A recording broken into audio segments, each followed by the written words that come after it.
Sondaggio shock in classe, il caso diventa nazionale, la referente di Spazio Donna dice necessario educare i giovani al rispetto. Sul sondaggio shock interviene il ministro Valditara che si dice amareggiato per l'immaturità e invoca provvedimenti. Vieni qua, sta per accadere un casino, per la difesa di Lorenzo Cristea si è trattato di una spedizione punitiva. Il mistero del parapendista precipitato a Marostica, le ricerche proseguite ma non c'è traccia del pilota. 2 milioni di euro per la nuova scuola Canova Bassano, l'investimento del comune grazie all'avanzo di bilancio. Dopo quasi un anno e mezzo è stata riaperta ad Enego la pista ciclabile interessata da una frana. La Regina Rossa torna protagonista della primavera, Pianezza e Marostica e Colceresa celebrano il frutto di stagione, la ciliegia. Rubava parti di auto di lusso per rivenderle, arrestato un pilota di supercar lituano, il Blitz a Cittadella.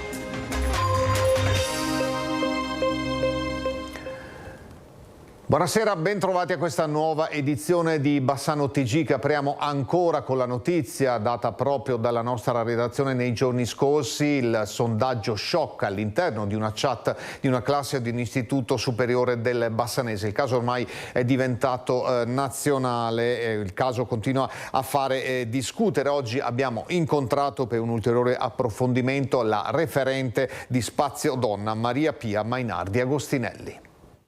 L'emergenza di una cultura retriva va sempre bene che esca, sia dai giovani che dagli anziani. Va bene perché ci danno modo di dire, come dicevo prima, che le donne non sono né vittime né però persone che assumono queste difficoltà, questi dolori e questi trattamenti perché se lo vogliono. Che si tolga dall'idea dei giovani e anche degli anziani, voglio dire, questo concetto. Non usa mezzi termini Maria Pia Mainardi Agostinelli, referente di Spazio Donna di Bassano, commentando il sondaggio shock apparso in una chat di classe di una scuola superiore del Bassanese, poi cancellato di lì a poco dalla persona che l'ha creato. Si chiedeva chi tra Giulia Tramontano, Giulia Cecchettin e Mariella Anastasi, vittime di femminicidio, avesse meritato di morire. E proprio sul verbo utilizzato pone l'accento Mainardi, meritare, come se una donna possa meritare d'essere uccisa proprio perché donna. Un costrutto tipico, prosegue, di una società patriarcale che a fatica viene smantellata, tanto che come Spazio Donna stanno avviando proprio nelle scuole specifici corsi ad hoc. Bisogna far cultura fin dai più giovani e quindi noi partiremo dalle seconde medie e andremo avanti pian pianino con la pazienza delle possibilità che abbiamo, però nel dire ai ragazzi guardate che ci sono persone che stanno soffrendo in questo senso. Le donne hanno bisogno di uscire a casa, di ritrovare la loro autonomia, ma attenti a non offendere chi è offeso. Intanto la notizia di questa vicenda si è espansa a livello nazionale. Anche il presidente della Regione Veneto ha inviato un comunicato in cui si rivolge ai giovani coinvolti, lanciando un invito a riflettere sulle proprie azioni, a prendere consapevolezza della gravità di quanto accaduto e, dice, assumersi la responsabilità del cambiamento. Le parole, scrive il governatore, anche quando pronunciate in contesti virtuali, hanno un peso e possono generare conseguenze molto reali. Caso ormai esploso a livello nazionale, avete sentito delle dichiarazioni del Presidente della Regione, ma è intervenuto anche il Ministro dell'Istruzione e del Merito, Giuseppe Valditara, che all'ANSA ha dichiarato: quanto accaduto lascia molta amarezza e dimostra un alto grado di immaturità e insensibilità. La scuola saprà prendere i provvedimenti opportuni non solo per sanzionare comportamenti così gravi, ma anche per richiamare alla cultura del rispetto. Torniamo sull'omicidio di Lorenzo Cristea. Ieri si è svolto il funerale, ma continuano le indagini e spunta una telefonata del giovane ventenne di Trebasele che è ucciso a coltellate ad un amico che ha chiamato dicendo: vieni qua, sta per accadere un casino. A sua volta l'amico l'ha riferito ad un collega. L'audio è stato depositato agli atti dell'inchiesta. Non sarebbe stata dunque una rissa, ma una spedizione punitiva. Il contenuto è questo: ma cosa è successo ieri? Cristea a me mi ha chiamato a una certa ora e mi fa: oh, vieni in playa che tra un po' succede un casino. E mi sveglio stamattina e mi dicono che non c'è più. Cioè era uno di quelli che veniva con il gruppo Sony e quelli là, capito? Per Lorenzo Cristea, il ventenne padovano ucciso a coltellate all'esterno della discoteca Playa Loca di Castelfranco Veneto, stava dunque per succedere un casino. Questo è il termine utilizzato e riportato nell'audio WhatsApp che un PR della discoteca discoteca Playa Loca, evidentemente conoscente di Cristea, ha inviato un altro PR del locale all'indomani dell'accoltellamento shock. Cristea dunque lo aveva chiamato poco prima della tragedia chiedendo di raggiungerlo perché appunto stava per accadere qualcosa di grosso. Cosa non è specificato, si parla appunto di un casino, messaggio che in questa fase più che mai fa la differenza, specialmente per le difese dei due ragazzi di origine marocchina accusati dell'omicidio, il 19enne Badr Rouaji e il 22enne Taha Bennani, quest'ultimo rappresentato dall'avvocato Fabio Targa. Quello che emerge è un dato di preparazione di quello che poi è capitato, tanto che viene il dubbio che più che di rissa si debba parlare in realtà di un'attività punitiva posta in essere. Ecco. Non dimentichiamo che i ragazzi marocchini erano soltanto due, dall'altra parte c'era una specie di schieramento. Insomma, non una rissa, ma un agguato, una spedizione punitiva, e questo anche a seguito del clima già surriscaldato che si era registrato all'interno della discoteca. Per Targa, il suo assistito Bennani avrebbe tentato di riportare la calma dopo che il suo amico Badr era stato spintonato dal gruppo di Cristea. Quanto alle cause di tanta tensione, il legale sembra non avere dubbi. Ma questo aspetto sotterraneo è un aspetto più ristretto. Non è di carattere etnico, è di carattere semplicemente territoriale. Probabilmente c'era la voglia di dimostrare a qualcuno chi teneva il territorio in quella discoteca. Da questo punto di vista potrebbe darsi, è un'ipotesi che stiamo valutando, che la spinta fosse un'esplicitazione della volontà di dimostrare chi comandava in quel posto. Un altro capitolo riguarda la sicurezza e l'intervento dei buttafuori. I ragazzi marocchini sono usciti 20 minuti dopo rispetto all'accompagnamento all'esterno del gruppo che poi purtroppo ha contato il ragazzo morto. E questo pone un tema di controllo che riguarda anche i locali, che riguarda l'esterno dei locali. Dall'ipotesi della spedizione punitiva a quella della legittima difesa, il passo potrebbe essere breve. Per il momento lo stesso Fabio Crea, legale di Rouaji, si concentra sul vocale tra PR e quella frase pronunciata da Cristea: qui sta per accadere un casino. È un contributo molto importante che va a confermare quello che è stato detto sin dalle prime fasi, soprattutto in considerazione delle dichiarazioni che ci hanno riferito i nostri assistiti, appunto quello di un'azione aggressiva da parte degli altri. Su questo punto specifico per Crea non ci dovrebbe essere il rischio di ritrattazioni. Questo poteva essere un problema, non lo è più perché ho, diciamo così, cristallizzato le fonti di prova. Ancora senza esito, sesta giornata di ricerche del parapendio caduto a Valle San Floriano a Marostica. Noi abbiamo interpellato anche un esperto del settore. Sono proseguite per tutta la giornata le ricerche del parapendista scomparso domenica pomeriggio dopo essere precipitato tra i boschi nelle colline di Marostica a cavallo tra le frazioni di Valle San Floriano e Pradipaldo. Non c'è traccia del pilota, un vero e proprio giallo. E secondo il presidente del consorzio turistico Vivere il Grappa, attivo da anni a Borso, che segue migliaia e migliaia di appassionati del volo libero, a oggi ci sono solo due ipotesi plausibili. Una che questa persona sia rimasta illesa dopo l'incidente e se ne sia andata magari già all'estero a casa e non avendo sentito i media locali non abbia avvisato nessuno. L'altra ipotesi chiaramente è quella di che la persona sia deceduta a seguito dell'incidente in un posto talmente impervio che non l'abbiamo ancora trovato. Avete inviato delle mail ai vari gruppi, alle varie associazioni, non soltanto d'Italia, anche all'estero?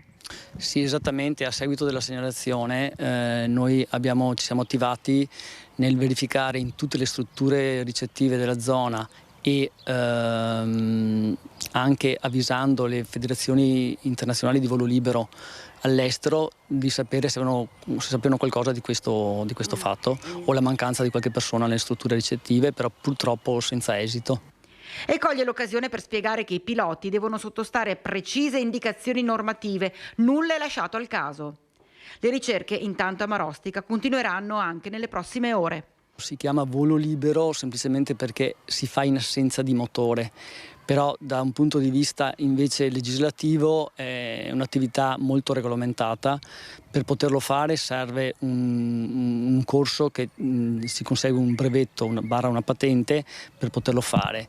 Questa disciplina è tra l'altro anche molto difficile da imparare perché c'è tutto l'aspetto meteorologico, la teoria e poi la pratica. Non è una cosa che si fa dall'oggi al domani, ma serve più di qualche mese per poterla fare.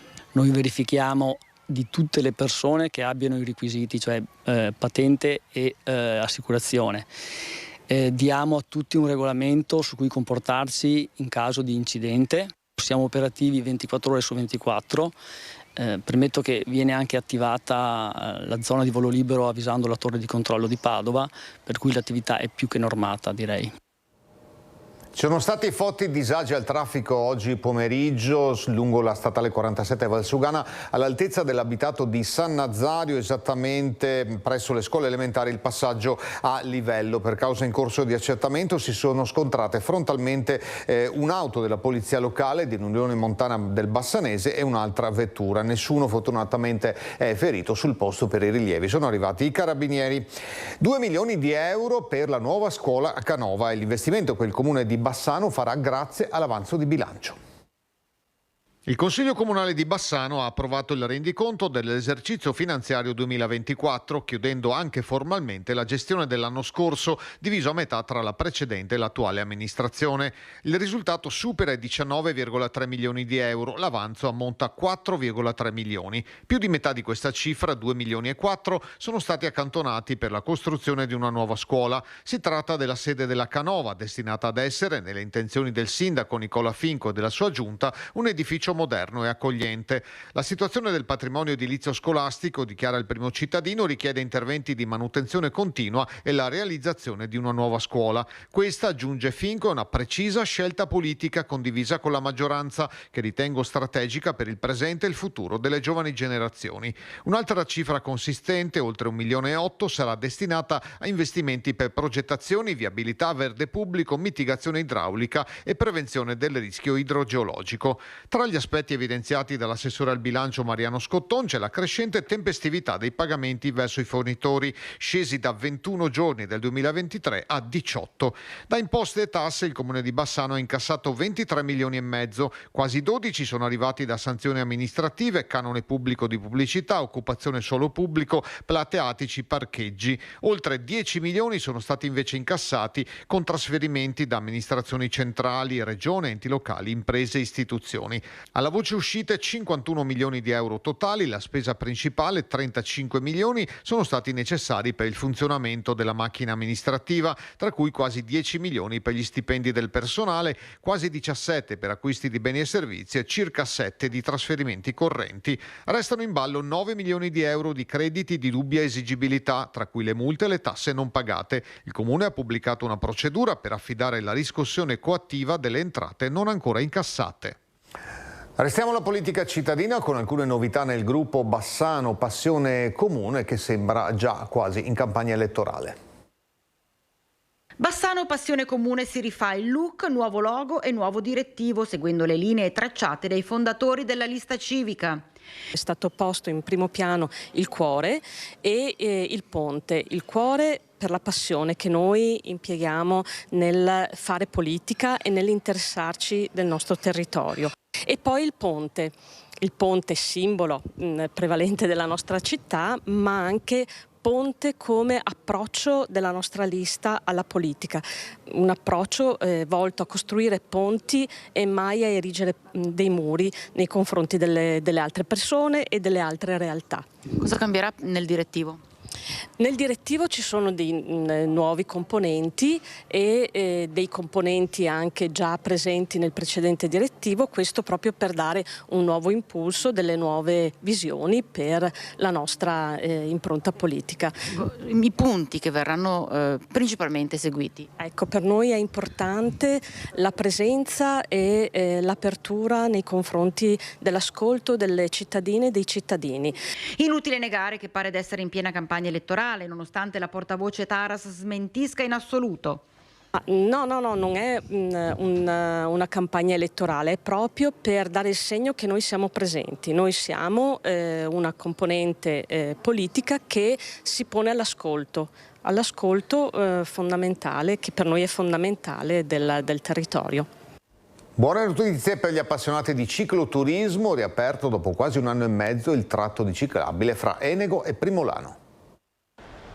Le transenne non ci sono più e la ciclovia Venezia-Monaco torna ad essere completamente percorribile. La frana caduta a gennaio 2024 aveva causato la chiusura del tratto fra Enego e Primolano, con disagi per i tantissimi cicloturisti che la percorrono da nord a sud.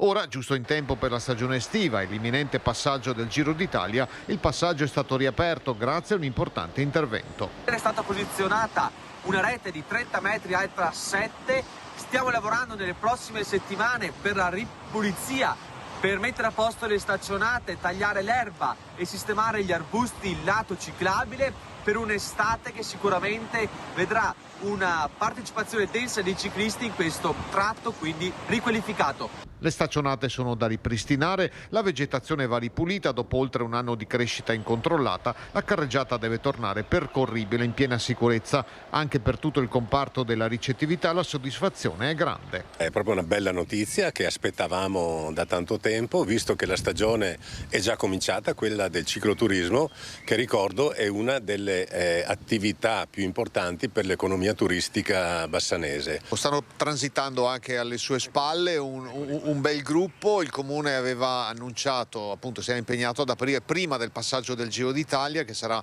tra pochi giorni, quindi insomma un volano che dà il benvenuto alla stagione estiva. Ma assolutamente sì, tra l'altro proprio in occasione del Giro d'Italia tutti i comuni intorno insomma si popolano, no, di questo mondo di cicloturisti, e quindi anche quest'anno sarà sicuramente così. Questa è la conferma anche che il gioco di squadra funziona, visto che so che appunto è stata coinvolta anche la regione, sono stati coinvolti anche i comuni intorno, quindi complimenti veramente a tutti. Altre buone notizie per le casse di 4 comuni della Pedemontana, quelli che si erano fusi nel 2019. Più di metà dei comuni veneti, esattamente il 51%, ha meno di 5.000 abitanti, 38 hanno meno di 1.000 abitanti, 249 non arrivano a 5.000. In tutto ci vive meno del 15% della popolazione residente. Le fusioni di comuni non sempre sono andate a buon fine, ma quelle che sono state completate hanno ricevuto importanti sostegni economici da parte del governo centrale e di soldi ne arrivano ancora. Nei giorni scorsi il Ministero dell'Interno ha ufficializzato il riparto definitivo del contributo straordinario spettante per gli anni 2023 e 2024 e così 14 aggregazioni della nostra regione ricevono risorse aggiuntive provenienti dal Fondo di solidarietà comunale. Secondo l'analisi della Fondazione Think Tank Nord-Est, in Veneto arriveranno altri 558.000 euro che si aggiungono ai quasi 25 milioni già erogati. Il Vicentino è uno dei territori che maggiormente beneficia dei contributi extra. In Pedemontana, Valbrenta riceve in tutto circa 63.000 euro in più per un totale di quasi 2 milioni. Colcerese arriva a quasi 1.700.000 grazie ad un'assegnazione di altri 50.000 euro. Lusiana Conco scavalca la soglia di 1,4 milioni con altri 43.000 euro. In Pedemontana viene premiato anche Pieve del Grappa, che supera la quota di 1.800.000 euro grazie a circa 54.000 euro di contributi aggiuntivi. Ora un po' di acquolina in bocca con la Regina Rossa, la ciliegia. È indissolubile il legame tra la ciliegia e il territorio pedemontano che va da Colceresa a Pianezze e a Marostica. I prossimi 3 fine settimana saranno dedicati agli eventi di celebrazione del celebre frutto rosso, uno dei principali motori per promozione del territorio, sviluppo turistico e valorizzazione delle eccellenze. Nella città murata l'appuntamento con l'81esima edizione della festa della ciliegia di Marostica IGP sarà domenica 25 maggio. Il centro storico e i suoi dintorni faranno da scenario agli eventi che si svilupperanno per l'intera giornata da Piazza Castello alle colline. La mostra mercato e le degustazioni saranno accompagnate anche da mostre, concerti, animazioni, aperture straordinarie di negozi e una caccia al tesoro che durerà l'intera giornata. La ciliegia, ricorda il sindaco Matteo Mozzo, non è solo un frutto, ma racchiude l'impegno, la dedizione e la passione di chi la coltiva, armonizzando il rapporto tra uomo e natura. A sostenere la manifestazione, assieme al Comune, c'è il Consorzio di tutela della ciliegia di Marostica IGP, che festeggia i suoi primi 25 anni di attività. Uno spazio speciale sarà riservato agli apicoltori, presenti con alcune lezioni gratuite e con la proiezione di un film a tema, in occasione della Giornata Mondiale delle Api, in programma martedì 20.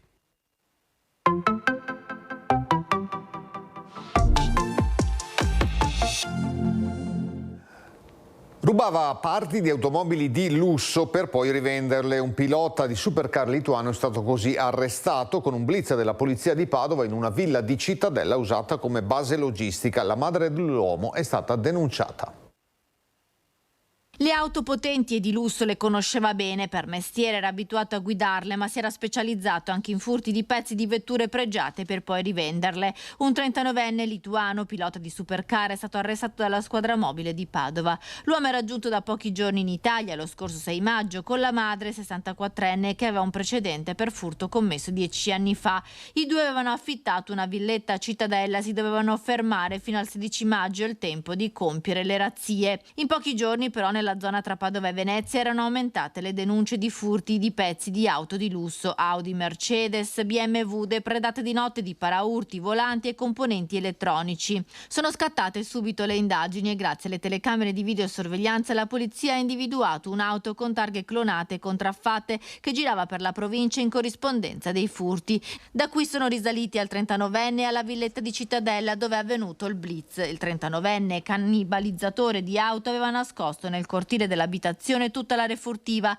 già stipata dentro un furgone con targa danese pronta per essere rivenduta all'estero, un bottino di circa 200.000 euro. Denunciata anche la madre del 64enne, l'auto dell'uomo è stata trovata anche priva di sedili posteriori per poter caricare velocemente l'area furtiva e all'interno alcune cassette di attrezzatura professionale specifica per esperti in manutenzione di auto di marche di valore. Questa è la dimostrazione del riscontro di un reato di tipo predatorio transnazionale, dove praticamente persone che hanno sicuramente una certa conoscenza tecnica, la persona fermata che poi è stato convalidato l'arresto ed è in carcere è un esperto e anche un pilota di supercar, quindi sa come disallestire un determinato pezzo dell'autovettura. Abbiamo già accertato tutta una serie di furti commessi il 5, 6, 7, l'8 maggio, recuperando in un'ingente refurtiva pari ad oltre 200.000 euro. Nel corso dell'operazione sono stati recuperati 14 paraurti completi di accessori, un centinaio di altri componenti, volanti, fanali, sensori elettronici.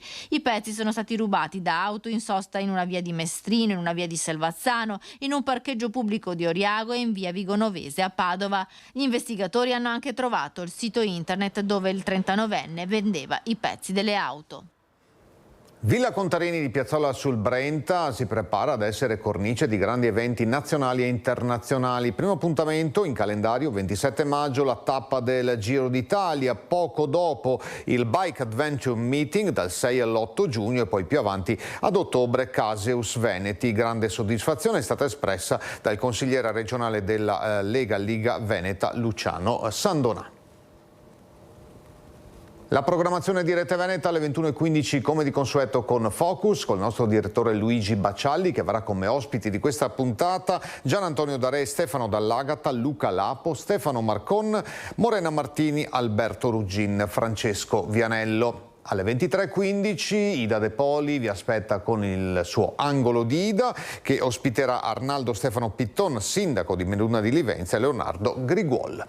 È tutto per questa edizione di TG Bassano. Dopo la sigla le previsioni del tempo. Grazie per averci seguito. Buona serata.